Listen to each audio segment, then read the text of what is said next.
A couple years ago, I got the opportunity to go to UACRO, and he was the guest speaker there.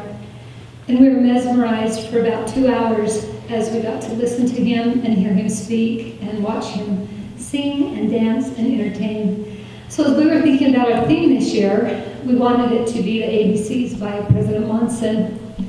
And it's about attitude, believing in yourself, and courage with challenges.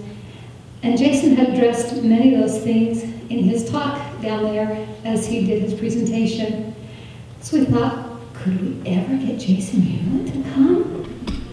And he's here. Do you know what an opportunity this is? Sometimes you shoot for the stars and it works. Most of the times it doesn't. This time it did, and so we're thrilled to have him. He was married in the temple. He has 4 children. He travels all over. He just got in from Denmark on Monday. He's going to Albuquerque tomorrow. He's been to Texas. He does conventions all over the world. He has an opportunity to do lots of emceeing. And so again, he squeezed us in the middle of all this busy schedule. So we just want to thank him so much for being here and being willing to come and spend the time with us tonight. Please welcome Jason Hewlett.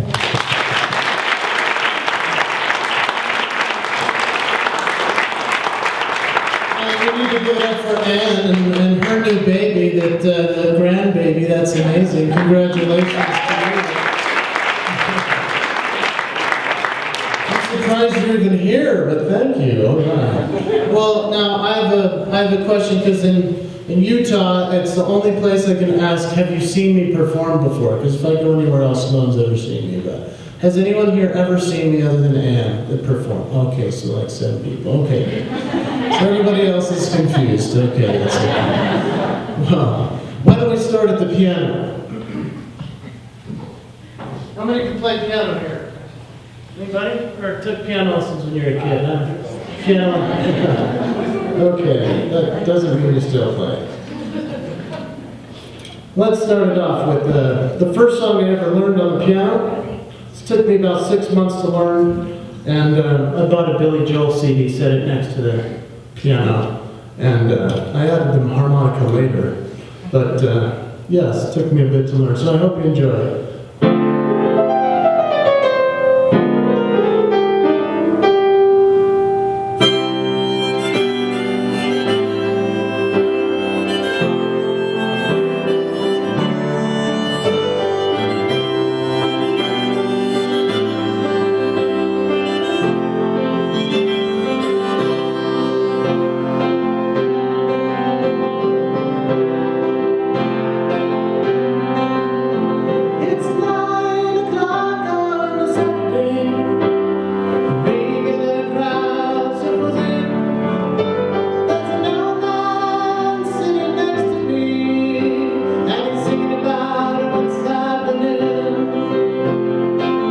BYU words.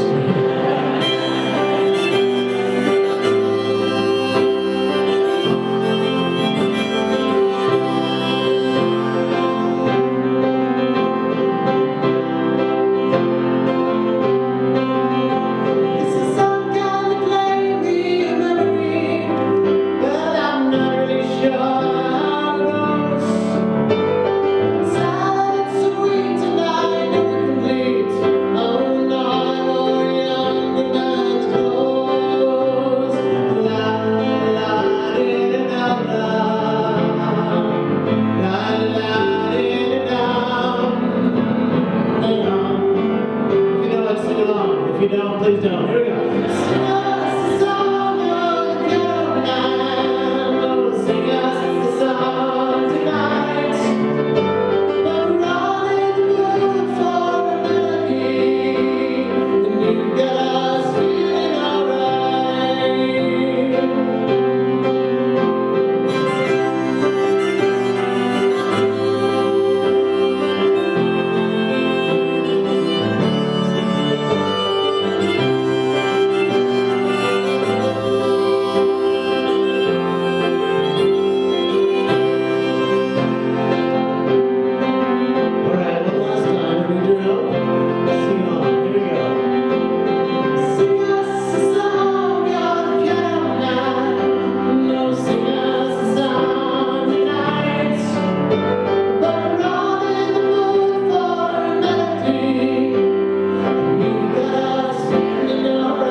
I started that because I love that song, and I think everybody knows it.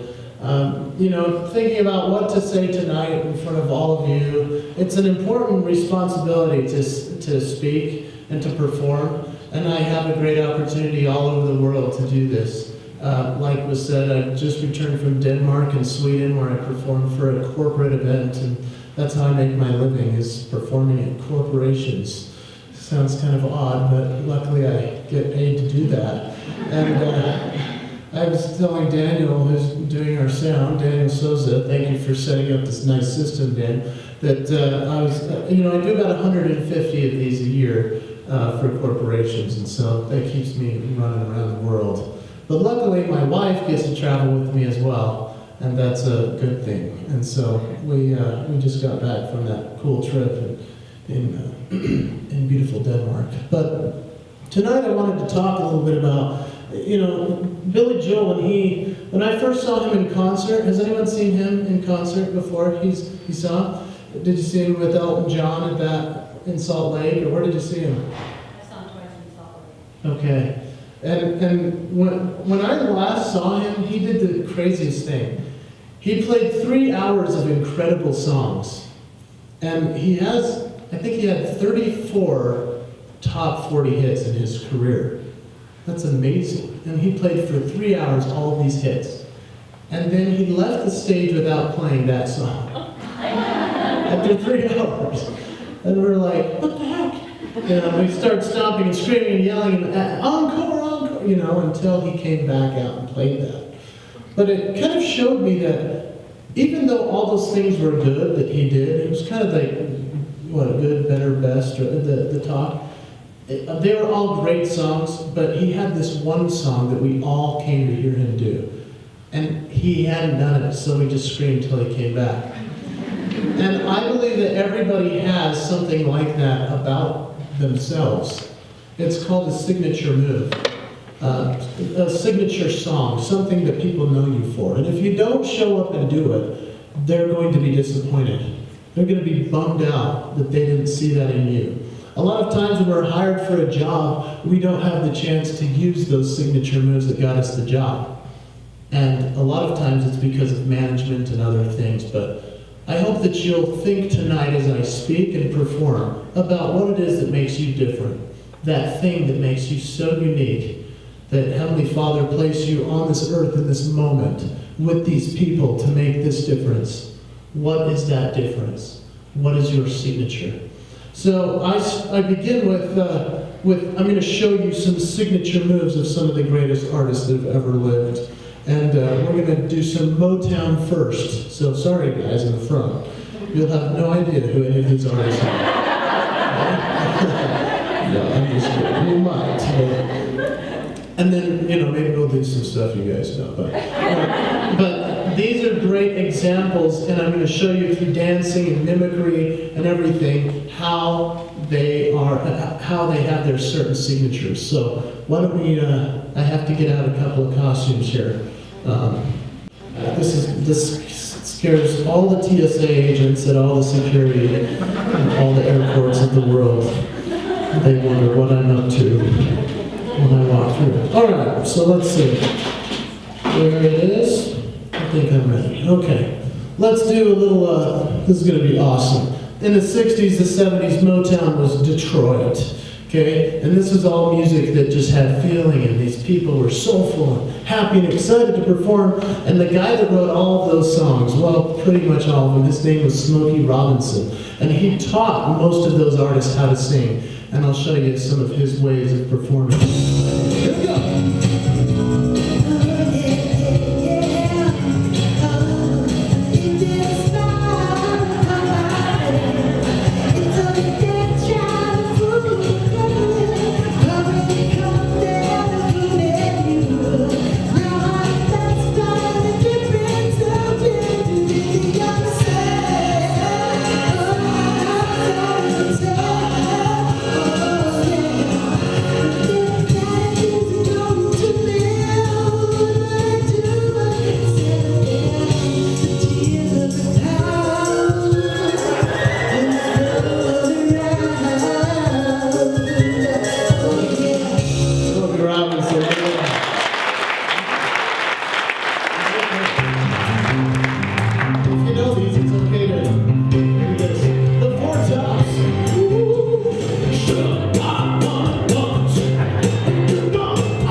each guy had a part in the song.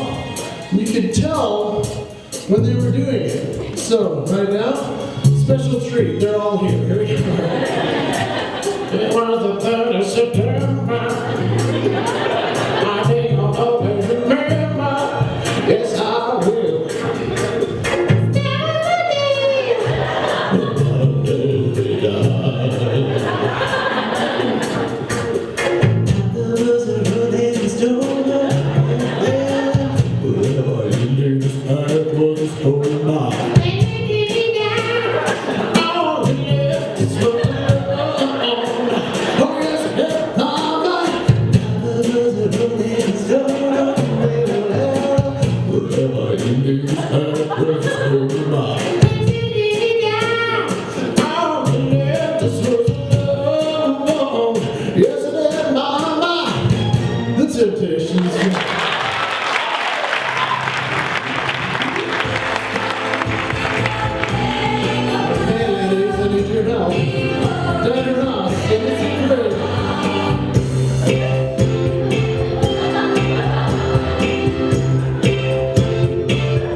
Let's not do any more.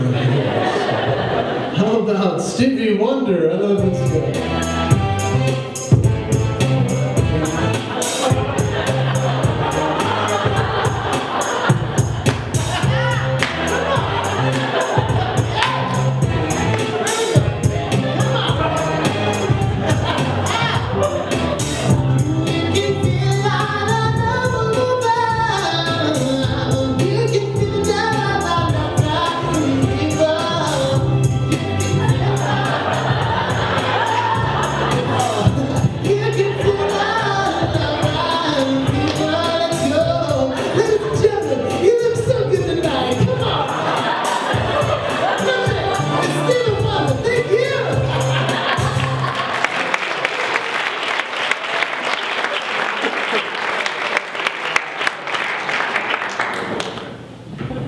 There's a number on the vocal cords, especially at, what are we at here, 6,000 feet, something crazy. Well, it's beautiful. I've climbed this mountain, Mount Tibanotis, every year for the last 5 years, and I have not done it yet this year. So I'm just waiting for the smoke to clear and go up there. Have you done it? Have you climbed up there? Up 10? Oh, yeah. Rad? Yeah. I can't wait to go back up, but I'm starting to feel, the air right now. So, you guys just saw what? I think I did five songs and like 10 impressions in there. And did signature moves of each guy and each lady, right? I mean, you even did it before I did the song, And all of these artists have their own signature, their own thing that they did, their own little move. And all of us have something like that. Heavenly Father sent us here to figure out what it is, to find out, and to be able to bless the world with that great gift that only we can do and share with everybody. And it is a signature move. So I hope that you'll continue to think about what yours might be. And as I speak, I hope that you might replay in your history of your life. Even you guys, they're like, how old are you, like 12? 13. 13 years old, I know you've had a long life. I want you to think all the way back. Because I'm going to take you all the way back real quick. When I was 5 years old, I started in kindergarten, my first day of school. Do we have any 5-year-olds? Any 6-year-olds? 7, 8? Who's the youngest person in here? How old are you, buddy? 8. You're 8? Okay, thanks for coming. So when I was 5, I started kindergarten. And the bus pulled up in front of my house. I grew up in Park City, just over this mountain here. And that was a town, not a city at the time. And they picked everyone up on the same bus, no matter the age. 5-year-olds to high school. I didn't realize that this was just a budget cut issue, but it almost ruined my life from the first moment, because the bus pulled up in front of my house and the step was about this high, and I jumped up there and I looked at the driver and I went, hey. I mean, I was confident, I was excited for my first day. I was going to make friends. I had a positive attitude, right? I believed in myself and I had much courage, as you will see. As I walked to the back, I saw 2 people in the back, and I thought, I'm going to go sit back down, Sandy. You know, that's how I talked at the time. And so I said, I'm going to sit back down. And so I started walking back there. And as I got closer, these guys got bigger, and they had jackets on, jackets with letters on them. And I didn't know that meant football jock in high school. But these were varsity football players. And I'm walking toward them as a 5-year-old. And I didn't know that was a problem, you know. But it was. I walked up to them and I said in my little voice, I said, hey, I gotta be like with you guys, I think you guys are cool. And they looked at me, you know, like a normal jock in high school does. They were like, what are you doing back here, man? You know, and I said, I don't know like you guys, I think you guys are cool. And they were like, what's wrong with your mouth? And I've been told ever since I was born that I had this cute, cool mouth. You know, people were like, your mouth is so cute. So I thought, well, I'm going to show them. My mouth is cute. And you know, most people open their mouth, they're like, ah. My mouth, I was like,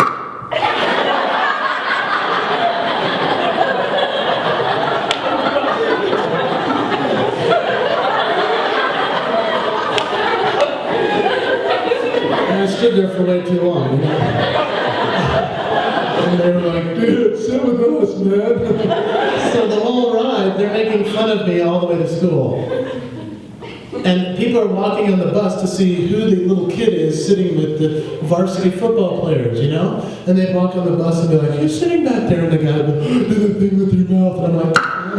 And people would be like, oh, that boy has a problem. First day, it was embarrassing. By the time I got to school, everyone knew who I was already. Because I was the kid with the big mouth, right? Now this was my curse. This was a curse to have a big mouth. And everyone made fun of me. I mean, little kids would come up to me, smaller than me, you know, they're like, how are you going to do this mouth? And I'm like, make fun of me. I was like, I don't want to be here, you know? And so, why do I tell you that? Because I found out that even the curse of my life has become the blessing of my life. And it's all in the perspective, right? It's all in how we look at it. It's all in how we realize that Heavenly Father actually blessed us with those things that we might not like about ourselves initially. And it took my dentist to help me realize this. Because everybody else made fun of me, right?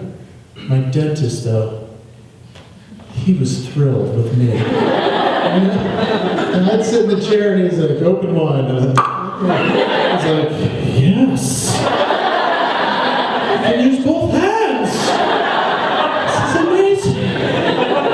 And so my dentist helped me see that it was okay for me to have this gigantic mouth. And he pointed out, he said, hey, you have control over the muscles in your face, it seems. Because when he would move the thing, I could do stuff. And Elvis was my favorite performer when I was a kid. When I was 5 years old, I loved Elvis. And Elvis did something I could do. He did this. You know, the lip thing. And I could do it, and Elvis could do it, and that made us kind of kindred spirits. But what made mine different is that I could move it up and down and talk at the same time. And I don't think Elvis did that. But, now, the lesson here is to imitate the best, right? That's all I was doing. I was imitating the best person I knew, which was Elvis. And really, I showed my dentist, and he said, "That's pretty cool. Can you do it the other side?" And I thought, I have never tried that. Yeah, I guess I can. And I'm like, oh yeah! And I'm walking around school like, hey ladies, it's like Elvis's ugly cousin. He told me there were muscles all over my face that I could control if I could figure it out. And so I did. I went home, and this is what I practiced. Instead of working at school, I did this. So, kids, stay in school. You don't want to be up here doing this someday. No, but truly, I practiced every day. I'm sure that everyone here has experienced something like this, where someone saw something in you and went, you should do that more often. You should do that every day. You should practice that because you're so gifted at it. What is it in your life? For me, it was my mouth, my curse, becoming my gift, right? That I could do this. And then I went home and looked in the mirror and practiced my facial exercises. You ready for these? They go like this.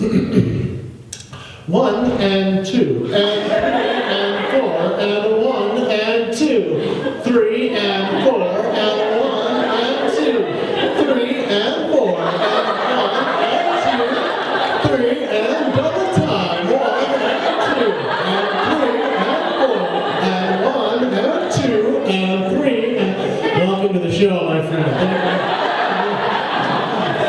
He's like, what are we watching here? So this was my signature move, right? Now that I can figure these things out, now everybody wants to see me do them at school. Not the teachers, but my friends. Right? So I found out ways that I could ruin people's lives or I could bless them, you know? And the way that I did that was by my teacher would be writing on the board. Blah, blah, blah, blah, blah, blah. Blah, blah, blah, blah, blah. And I'd be like, my friends are like, teacher goes, stop it! Stop it. It's in school. There'll be no fun here. Blah, blah, blah, blah, blah, blah, blah, blah, blah. And seriously, the teachers were like, who's doing that? And my friends were like, ah. And I'd be like, keep a straight face, you know? That made me different. My teacher would say, Jason, did you do your homework? I'd say, yeah. How do you do that? I don't know. I'd go to restaurants and be like, hey, do you guys have any lettuce or any carrots or anything you can get out of my son? So how do you use that thing which you've worked on to bless lives? I was using it for the negative to ruin my teacher's life, and then I was using it for the positive to make people smile, right? I had to change the paradigm in my own mind and figure out a way to use it to bless lives. And that's what we need to do with our great signatures, our talents that the Lord has blessed us with. Really, this is the parable of the talents, right? This is right here. 1 talent, 2 talents, right? That's double the talent. Now I'm doubling it again, right? And this thing, people just don't get how to do that. And this one, I don't know anybody who can do that. And I will go to my grave doing that. And that's something people remember me for. Right? You'd probably never forget somebody doing that to you. I had LASIK eye surgery. And has anybody had the laser eye removal procedure? You had it done?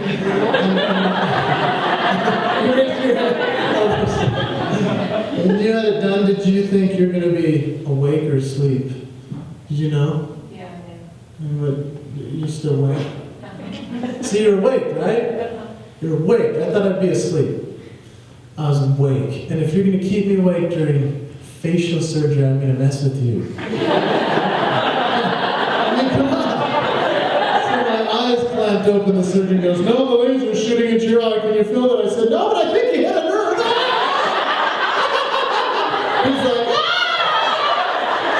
I'm like, what'd you do, Doc? He signed the paper. I'm like, what paper? Signed the rescue paper. How do you use it for good, right? I had the chance to perform in Times Square, New York City, with who was the speaker? It was Forbes. Steve Forbes was the speaker. I was the opening act for this convention. And after the gig, I went off stage, and Forbes was like, "That was the craziest thing I've ever seen." And here's my card, and I didn't know what to do with that. And I went to the elevator, and I'm at the Marriott, beautiful Marriott marquee, and the elevator door opens, and it was full of people. Most people, that's a scary situation. For me, that's a captive audience. And, they're not going anywhere, and I'm like, "Are you going up?" I'm from Utah. On a pamphlet? They're like, "Let's get off the next It's fun to mess with people. So how do you use your signature for the best? For the worst? What do you use it? In what situation? I hope that you're thinking of it. How do we discover that thing which makes us different, makes us great? I believe it's first, imitating the best. Truly, Elvis was mine. Right? Now, once I figured out I could do that, I then made it better in my own way and added myself to it, right? Only I could do. So then I added in my signature to that, standing on the shoulders of giants, whatever you might call it. But I also decided to not be normal. And I had to decide to be weird and embrace being weird. And that's okay to be weird. It's a good thing to be weird. It's a good thing to be different. It's a great thing. Everybody in school especially wants to look like the other guy or the other girl. Or I hope that you have gotten through that in your life and that you can be yourself. Heavenly Father placed us here to make our difference that only we can make. And so, as I've gone about figuring out that thing that makes me different, I found out that I could sing and I could do funny things and combine it all together and make a living. I've been lucky that way. Just as you're lucky with the way that you make your living or bless lives the way that you do, we've all been given certain gifts and the way that we use them is what counts. And so, I have made my living as a performer who changes lyrics to songs and makes them funnier. So say a song is already great. My goal is to make you never think of it the same way again. That's all I do for a living, really. When I'm performing, I'm trying to make you think of a silly way that song could be sung. For example, Journey is one of my favorite groups.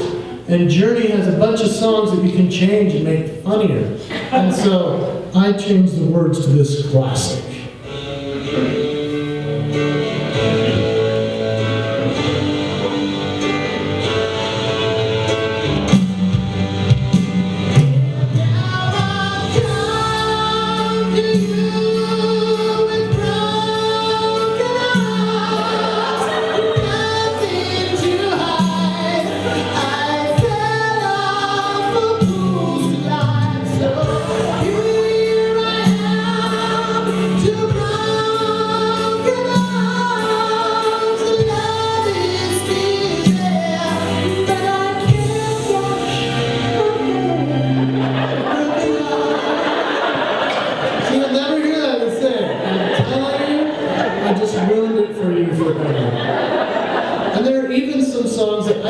Change the words. I just sort of emphasize the way that it was sung originally. For example, Air Supply. A great song that I'm going to totally demolish. Okay? So I thought, is this what Dorothy heard when she ran into the Munchkins for the first time? Maybe.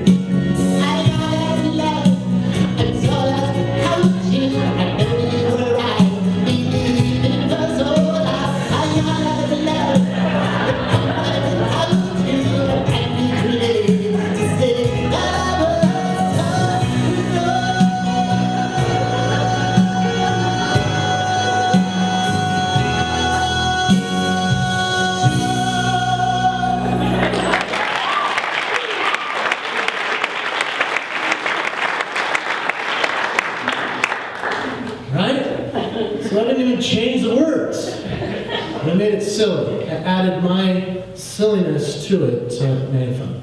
Now, you can also do something, like I'm not even going to change these words either. But what I did was trying to figure out the voice of Axl Rose in Guns N' Roses, one of the great groups ever. I was watching The Simpsons one day, and I know you're not supposed to do that. You're not supposed to listen to Guns N' Roses or watch The Simpsons, but I was doing both. And I was thinking, okay, how do I do Axl's voice? Because it actually would hurt my vocal cords when I do it. And it reminded me of Marge Simpson when she speaks, you know? And I thought, wouldn't it be cool if Marge and Axl sang together? Because it's the same voice, right?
What is that thing that makes you, that you can take that's already great and make it maybe funny or different or better? There's so many systems within a job that have been done over and over and over again. And I know for those of you that are within this conference, a lot of change is coming. And change is good. Because without change, none of that would have been funny. Right? Those songs wouldn't be that funny. They'd be cool that I could do them, but I made a change so that they were funny. And what is that signature that you bring to each and everything that you do? Within your work, within your play, within your family. I like to refer to it as finding your success. Because, you know, success isn't so much about money. Money's important to live and to pay a good tithing. That's about it. Right? But success, I hope that you guys haven't defined yourself as, I'm not successful if I don't have a lot of money. Not a good thing. I call success everyone's friend, and I use kind of a corny acronym to remember if I'm living on success. It's called Success Needs a Pal. P-A-L. P stands for purpose, A for authenticity, and L for legacy. What is your purpose on this planet? What makes you different and authentic and original? And what is your great legacy? That thing that you're going to leave with the world that they'll never forget. And so, how do we find those things? Well, others sometimes help us figure them out. Just like my dentist helped me to find out my purpose of making people laugh through my mouth. Rosalind Hall was the choir teacher at my school. She is now the head of music, of the men's choir and everything at BYU. She was my music teacher in high school. She burst out of the classroom, I'm singing the whole! I'm singing the whole! You guys know her? She's like, oh! She's totally this way. And I'm like, it was me. And she said, why aren't you in the choir? I said, I don't sing, I'm not. And this was before, obviously, I did any of this stuff, you know. I was just a basketball player that made people laugh. That was all I did. And she goes, you need to be in the choir. Come in my classroom. Okay, so I went in her room.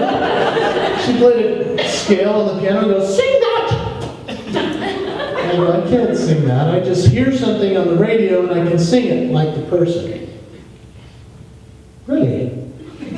Well, then do something for me. Sing what you've been practicing. It's like, okay. Acapella audition. Like, well, okay. I'm standing there with my Letterman jacket, and I got the jacket finally. And I was like, okay,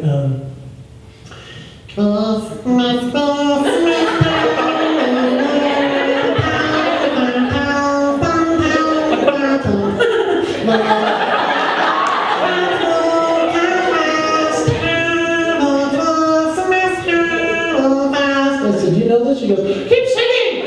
Anyway, she changed my whole life. A teacher, because she heard something in me that I didn't know was different. I just thought, well, yeah, I can just sing like that. And she said, that's not normal. What do you do that's not normal, that makes you great? What is that thing? You might have 10 of them. You might have one. Whatever they are, work at them. Someone has told you in your life that you're good at something. Someone has told you that it makes no sense how you could do that so well. Make a friend easily. Figure out a problem. Create something. Write something. What is it that is that thing which makes you not normal? I hope that you'll consider that in your mind, because that's something you need to find.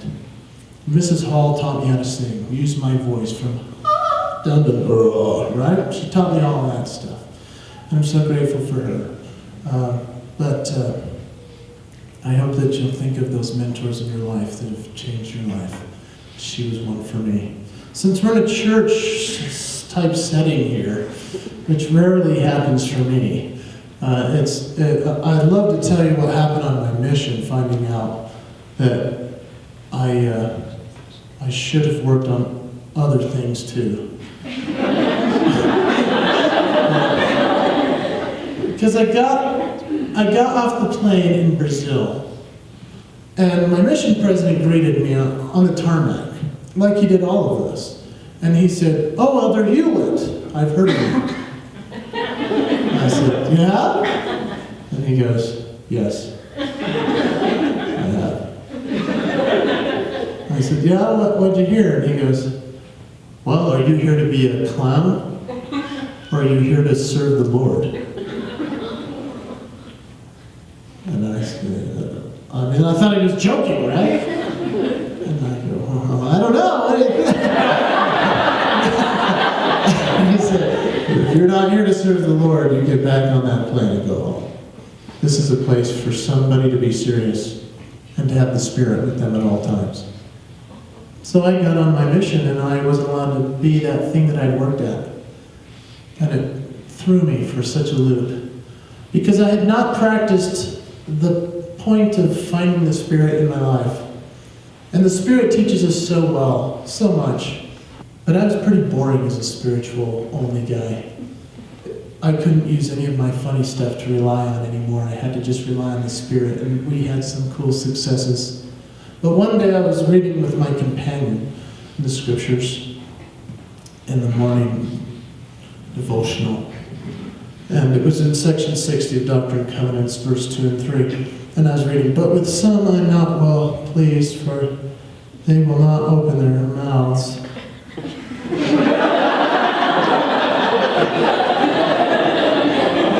"But they hide the talent which I have given unto them because of the fear of man. Woe unto such, for mine anger is kindled against them, and it shall come to pass, if they are not more faithful unto me, that it shall be taken away, even that which they have." And I went, my companion went, "What are you doing, man?" And I go, "I can do this, and I can do that, and I can do that." And he goes, "Ah! Why haven't you been doing that on the door approaches, man?" And I go, "Because the mission president said I can't be funny on my mission." He goes, "Well, he's not here." He said, no, listen, the mission president meant you shouldn't be funny all the time. You need to use it at the right time. And I hadn't really learned when to use it at the right time. So my companion helped me with this. So we're knocking doors. And that's how you knock on doors. Clap. This lady's up there washing her clothes on the porch, and this was an area that the missionaries had been through 30,000 times. And so she's washing her clothes, and I go, and she goes, "What do you want?" And I go, we're missionaries from the Church of Jesus Christ of Latter-day Saints. She goes, I know who you are. What do you want? And I go, we're just here to share a message about Jesus. And she goes, I've already heard your message. And I go, we have something new. We have nothing new, you know. And she goes, what? And I go, could the other elders do this? She goes, no, come in. I'm like, oh, yeah. So we go in. Where there's giant American guys with white shirts and ties, and everybody's sitting in the room now. All of a sudden, she goes, kids, come here. Sit there. I look at this guy. And I'm like, hey, kids, all right, come here. And he's like, okay, keep going. And so now the kids are like, they're running to their neighbors, getting their friends, and the neighbor friends are like, do it. They're like, and they're like, and doing voices like, Donald and Mickey and Goofy from Disney, because they know that I'm like, oh, boy, hi, everybody, Mickey Mouse here. Look, doors. I'm chasing around. And awesome. They're like, And then the movie Jurassic Park had just come out in Brazil. And now I turn into a velociraptor, because the kids are like, get the raptor out. And I'm like,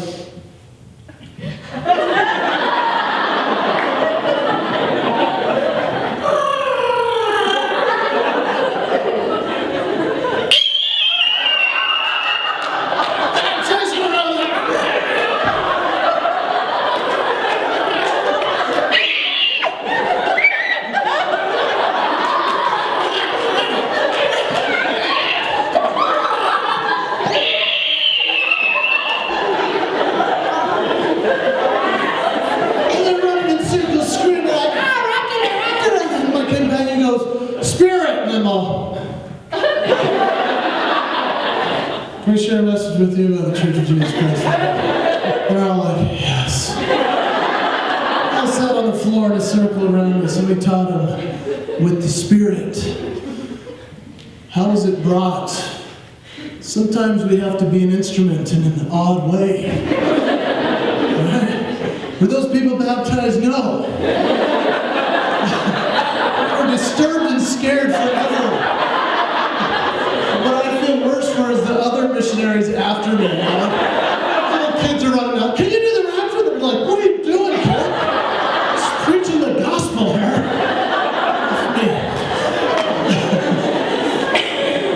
So, how do we bring the Spirit? Sometimes it's through our talent that Heavenly Father blessed us with. How do we bring our talent? It's through the Spirit. So it all intertwines. Whether it's for work, well, especially for work. I mean, come on. Spirit is what it's about. Finding courage, bravery, to be willing, to believe in yourself enough that you will have that Spirit to be able to make a difference. That's so essential, so important. And that changed my whole world right there. I thought, okay, you can make them laugh for a minute, and then the Spirit comes, and then we grab them with the Spirit. And I hope you feel the Spirit when I talk about that, because I know it's a true principle. And we are instruments in Heavenly Father's hands when we do those things. And President Monson talks about having a positive attitude and believing in ourselves and, and making sure that we are courageous. Well, I have to do a lot of courageous things, as you can imagine. Performing on stage, you have to be a bit wacky. But at the same time, it takes an audience, or else I'm just an insane guy. The fridge door opens, the light turns on, I'm like, hey, him!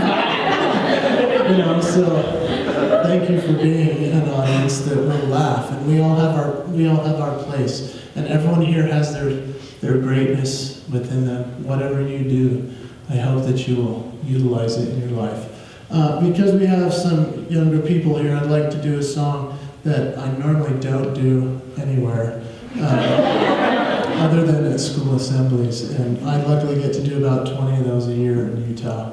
And I love speaking at schools. But I'd like to show you the bravest thing I can show you.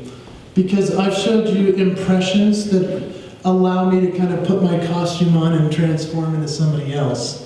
What's really hard for me, though, is to step out of that and show you me, right? Because I don't want you to not like me. I want you to think I'm cool all the time. If I'm on stage, I want you to think I'm cool. But I'm going to show you something that, a song I wrote.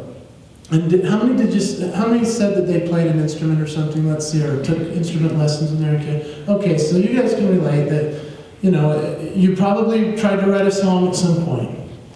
And some of you have probably written a story or created an invention or an idea, something you would never share with anybody because you hid it away in a drawer, the drawer of your heart. You wouldn't want anyone to make fun of you with it, right? And so I'm going to show you the first song I ever tried to write. It's maybe the worst song ever written. It might be. You just wait.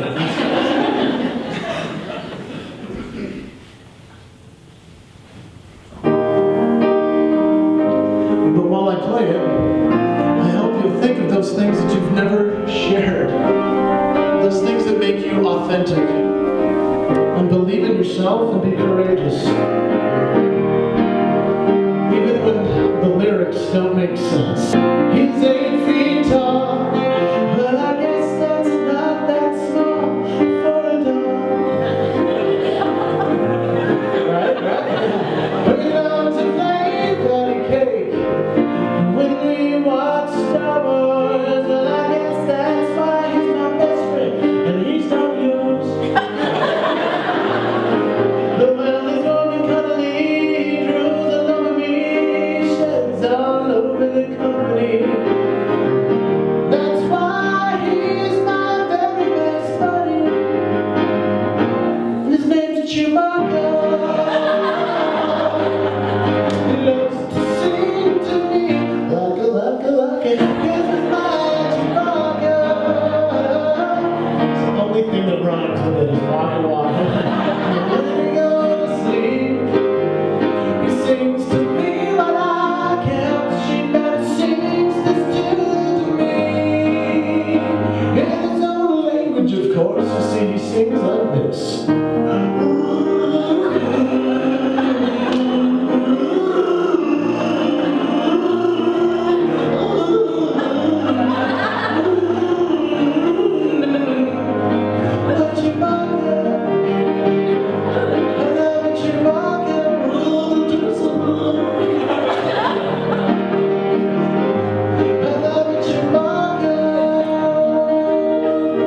There it is.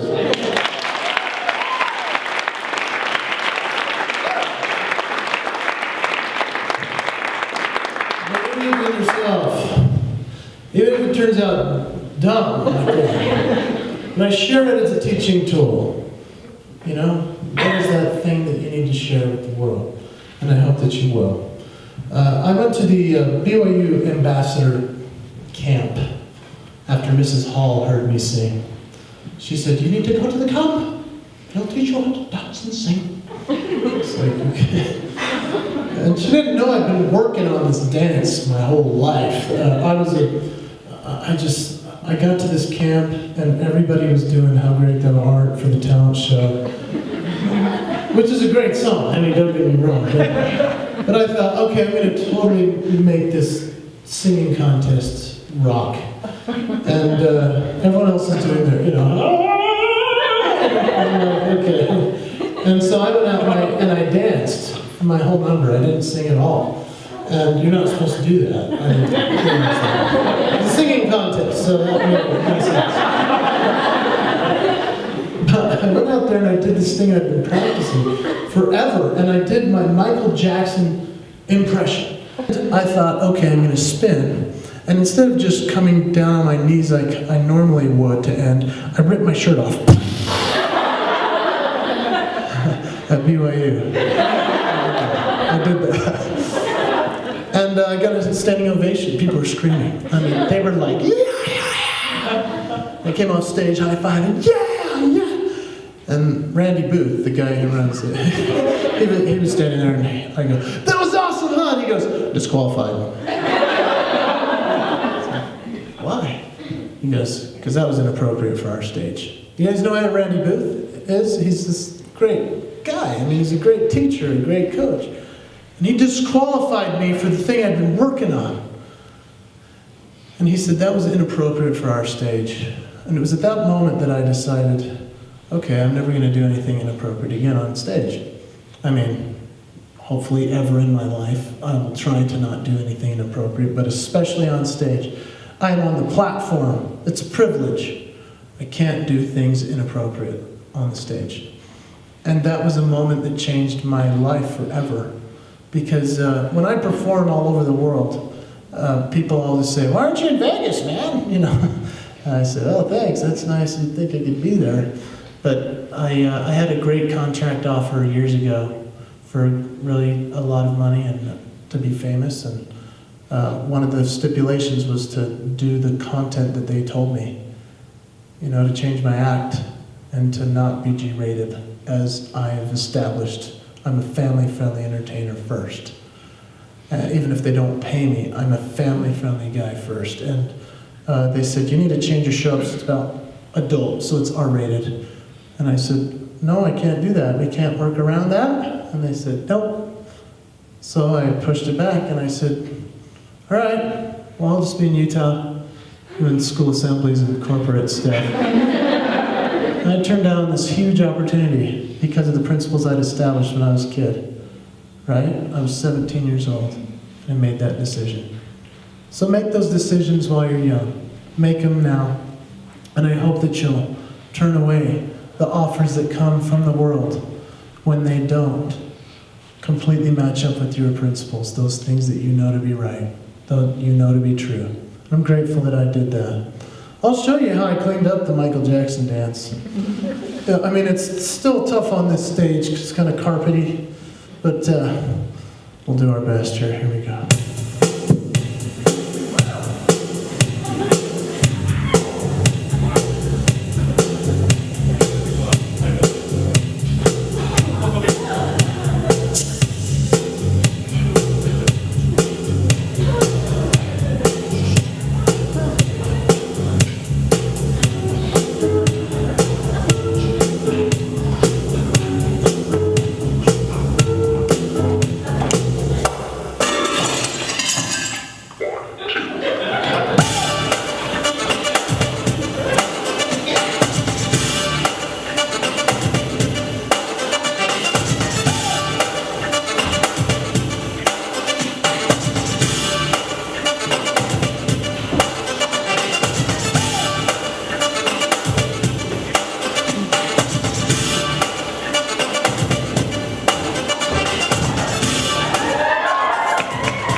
Thank you. All right.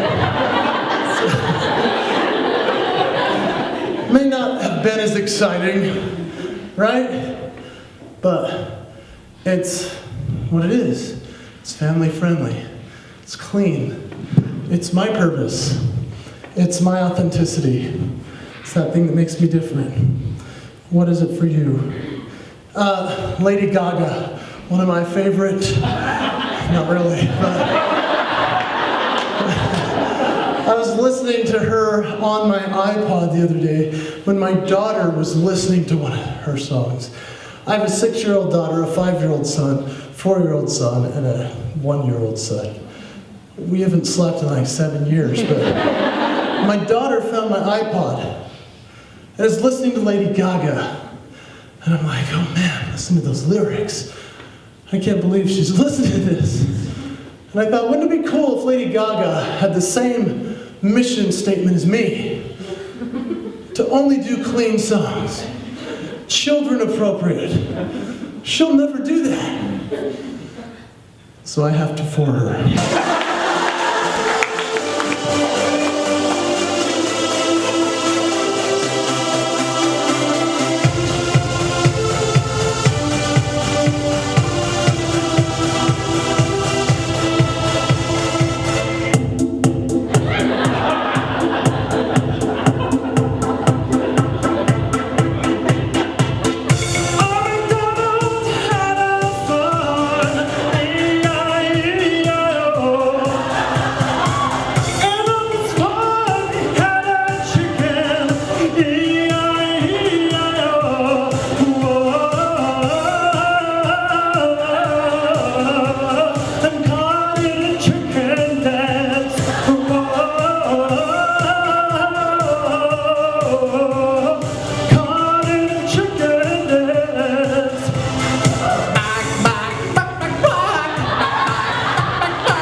So you see what I've done here.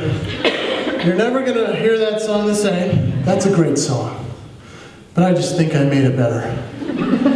I did. And how do we make something better? How do we make something incredible that is already great within your job? How can you see something that already works and go, if I just was willing to give a little bit more of myself, a little bit more of my authenticity and originality to that, how great could it be? There are people that you know do this. Those are people that are great leaders. And all of us should be that way, and can be. And Heavenly Father has blessed us with the gift of being able to call upon His Spirit to help us discover our great talents. So I hope tonight you've had a laugh. I hope you've had some fun, and it's been an honor to be here with you. I'm so grateful to get to do what I do for a living, and I get to spread joy with my silly positive attitude by believing in myself even when I'm performing in front of atheists that don't care about my little message, but I have a message, and it comes through. And I have courage in doing that. And all of us have courage when we manifest our greatness through that. And I'd like to encourage all of us here to be missionaries forever, to never give up on being the army of Hewlett, which we truly are. And I'm going to change an old Janice Cat Perry song, if you don't mind, to close. I'm going to change it in a way you've never heard it before. And I hope that that's okay. I hope you'll embrace the change that's forthcoming in your lives. Because at work, you have a lot that's going to come, right? Think of the dinosaur. Don't die off as a dinosaur. Make those changes you need to in your life to be valuable and invaluable in all that you do. So let's close with the armies of Hewlett.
Thank you for being here. God bless you. Have a good night.